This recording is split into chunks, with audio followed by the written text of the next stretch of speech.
రాజు, నిన్న సర్పంచ్ ఎన్నికలలో ఓడిపోయినందుకు బాధపడుతున్నావా? బాధపడతానా? బాధపడపోతే ఏం చేయాలి? నువ్వే సపోర్ట్ చేయలేదే, ఎట్లకెళ్తా చెప్పు నేను. ఏ బాధపడకు రాజు, మళ్ళీ సర్పంచ్ ఎన్నికలు వస్తాయి కదా, అప్పుడు నేనే ఓటేసి గెలిపిస్తా, సరేనా? సరే కానీ ఒక 5 నిమిషాలు నేను సర్పంచ్ అంటే నువ్వేం చేస్తావే? ఏం చేస్తా? 5 నిమిషాల్లో మ్యాగీ చేస్తా. మరి ఒక 5 సంవత్సరాలు నువ్వు సర్పంచ్ అంటే ఏం చేస్తావే?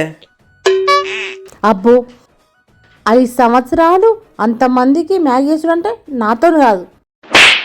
చరిత్రనే రాసేలా కావాలి నువ్వు మండేలా, ప్రతి గుండెలు గదిలించేలా అడుగేసై ఓ యోధుడిలా, పేదోళ్ళ కల నిజమయ్యేలా.